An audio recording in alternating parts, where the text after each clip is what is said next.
আরে ডক্টর বিজয়, তোমার ভাই শঙ্কর এখন কেমন আছে? শরীর ভালো আছে তোর? আমাকে উদ্দেশ্য করে বললেন আমারই সহকর্মী ডাক্তার অমল কুণ্ডু। এখন সে নেহাতি অন্য হসপিটালের ডাক্তার, তবে আগে আমাদের হসপিটালেই ডাক্তার ছিলেন তিনি। আমি একটু হেসে উত্তর দিলাম, হ্যাঁ এখন একটু ভালোই আছে। তারপরে একটু এদিক ওদিক তাকিয়ে বললাম, দেখো না অমল, এত করে বারণ করলাম আজ কাজে যাস না। বললাম যে মালিকের সাথে আমি কথা বলে নেব, শুনলো না। তোমার এই ভাইয়ের জেদটা না খুব খারাপ। হ্যাঁ আর বলো না, বললেও শুনতে চায় না কিছুই। আসলে কাজ পাগল ছেলে তো, ওই জন্যই। সেই 5 দিন আগে বুক ধরে মাটিতে বসে পড়েছিল। তারপর হাতের সামনে যে নার্সিংহোম পেয়েছিলাম সেইখানে নিয়ে গিয়ে ভর্তি করিয়েছিলাম। ডাক্তার কিছু পরীক্ষা করতে দিয়েছিল জানো তো। আচ্ছা, তারপর? কৌতূহল নিয়ে জানতে চাইল ডক্টর অমল দত্ত। ওই তো পরীক্ষা করে ডাক্তারবাবু জানিয়েছিলেন আমার ভাইয়ের নাকি হার্টের সমস্যা চলে এসেছে। অমল অবিশ্বাসী চোখে জিজ্ঞেস করলো, হার্টের সমস্যা? তাও আবার তোমার ভাইয়ের? মানে যতদূর জানতাম তোমার ভাই তো শরীরচর্চা করতেন টুকটাক, খাবারও মেপে খেতেন। তাহলে হঠাৎই এমন কম বয়সে হার্টের সমস্যা আসবার তো কোনো কথা নয়।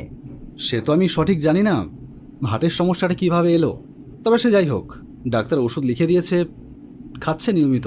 কথা শেষ করতেই আমার ফোনটা বেজে উঠল। ফোনটা পকেট থেকে বার করে দেখলাম আমার বোন।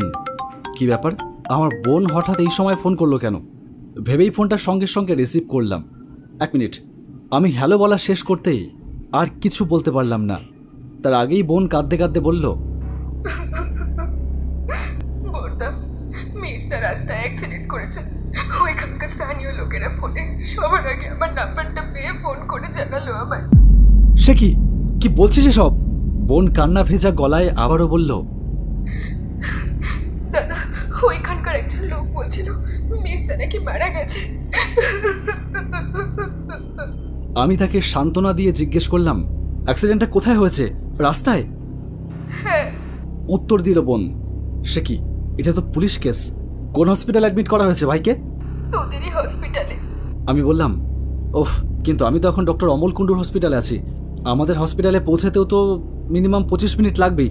আচ্ছা ঠিক আছে, তুই বাবা মাকে নিয়ে যা, আমি এক্ষুনি আসছি। বোন ফোনটা কেটে দিল।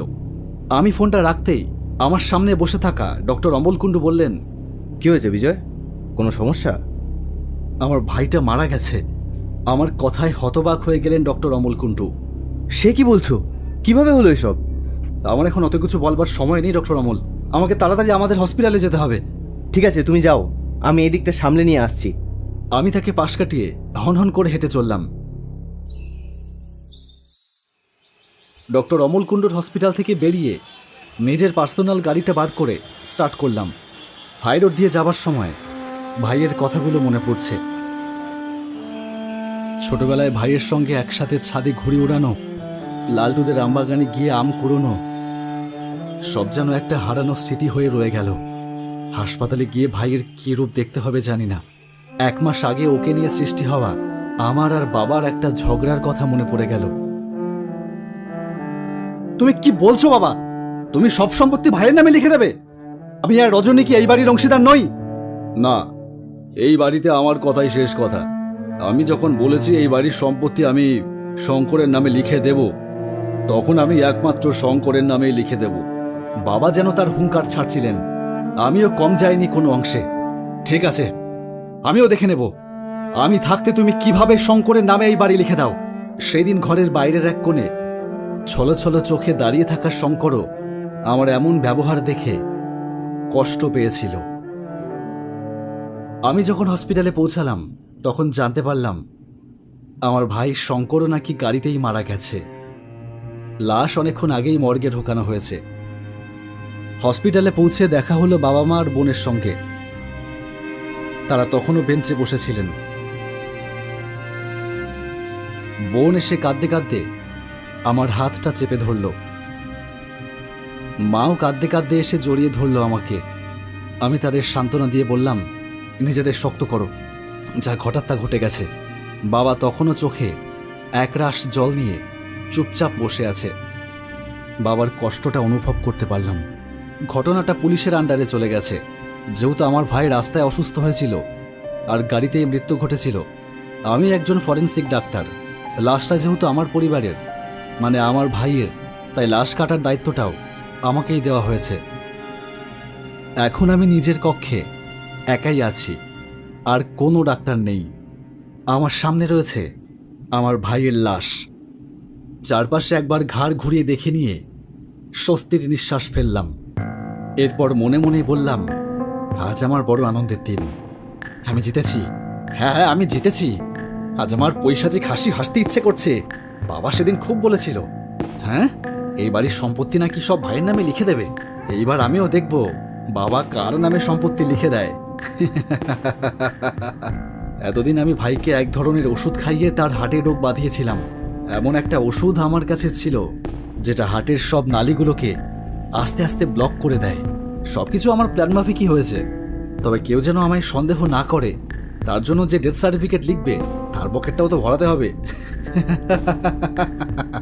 এরপর চোখ গিয়ে পড়ল মৃতদেহটার ছড়িয়ে থাকা আঙুলের দিকে। কেন জানি না, আমার মনে হলো আঙুলটা যেন একবার নড়ে উঠল। আমি তক্ষুনি ভাবতে লাগলাম, আমি কি ঠিক দেখলাম? না না, মনে হয় ওটা আমার মনেরই ভুল, তাছাড়া কিছুই নয়। হঠাৎ দম করে ঘরের সমস্ত লাইট অফ হয়ে গেল। কেউ যেন ইচ্ছে করে লাইটগুলোকে বন্ধ করে দিয়েছে। এই রে, লোডশেডিং হয়ে গেল। পরক্ষণেই মনে হলো এটা তো সরকারি হসপিটাল, লোডশেডিং হবার তো কথা না। তাছাড়া আমি এখানে অনেক বছর আগে থেকে কাজ করছি, কোনোদিন তো এমন করে হঠাৎ লোডশেডিং হয়নি। তাহলে আনমনে এইসবই ভাবছিলাম, হঠাৎ আমার গলাটা কেউ যেন টিপে ধরল সামনে থেকে। আমি যন্ত্রণায় ছটফট করতে লাগলাম। বাপরে, কি শীতল হাত, আর কি বিভৎস জোরেই হাতে, যেন কোনো বরফের শক্ত হাত আমার গলাটা টিপে ধরেছে। আবার দম আটকে আসছে। আমি তখন হাতটা ছাড়াবার জন্য, নিজেকে বাঁচাবার জন্য সর্বশক্তি দিয়ে চেষ্টা করছি, কিন্তু এই হাত ছাড়াবার শক্তি আমার নেই। এরপর ভালো করেই দেখতে পেলাম সামনে ভয়ঙ্কর একটা হাত আমার গলা চেপে ধরেছে। আমি কোনো রকমে বললাম, ছেড়ে দাও আমায়, ছেড়ে দাও। কথাটা শেষ হতেই সে আমাকে ধাক্কা দিয়ে ফেলে দিল। আমি টাল সামলাতে না পেরে দেওয়ালের গা ঘেঁষে পড়ে গেলাম। মুখ থেকে অজান্তেই স্বর বেরিয়ে এলো। কোমরের সাংঘাতিক যন্ত্রণা অনুভব করলাম। এরপর অন্ধকারের মধ্যে আবছা হলেও বেশ ভালোই দেখতে পেলাম শঙ্করের লাশ আমার ক্রমশ সামনাসামনি এগিয়ে আসছে। না না, আমাকে ক্ষমা করে দে, আমাকে ক্ষমা করে দে ভাই, তুই এটা করতে পারিস না। ছেড়ে দে আমায়, আমাকে ছেড়ে দে। হ্যাঁ, ছেড়ে দেব তোকে।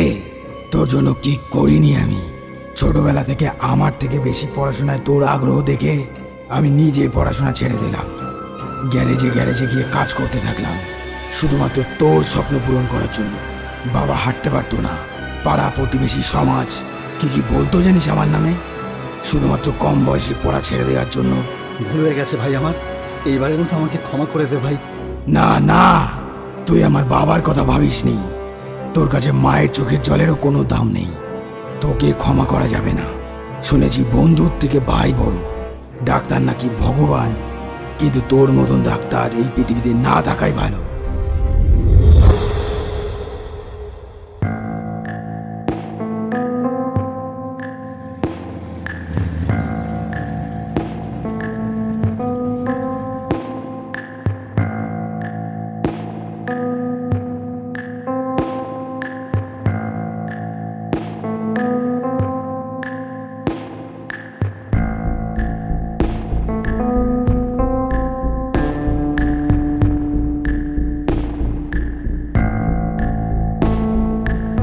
পরদিন সকালবেলায় সবাইকে সামনে দেখতে পেয়ে আমি যেন আঁতকে উঠলাম। পুলিশ অফিসারের মধ্যে থেকে একজন পুলিশ অফিসার বললেন, ভয়ের কিছু নেই, আমরা চলে এসেছি।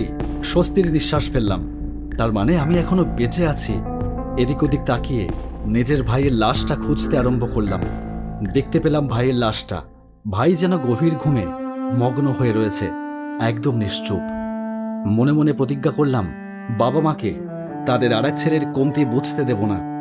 বোনের বিয়ের সব খরচ আমি করব, পরিবারের সমস্ত দায়িত্ব এখন আমার কাঁধে। আপনি কি ঠিক আছেন? গতকাল রাতে কি হয়েছিল আপনার সঙ্গে? ভাবতে লাগলাম এদের কি জবাব দেব।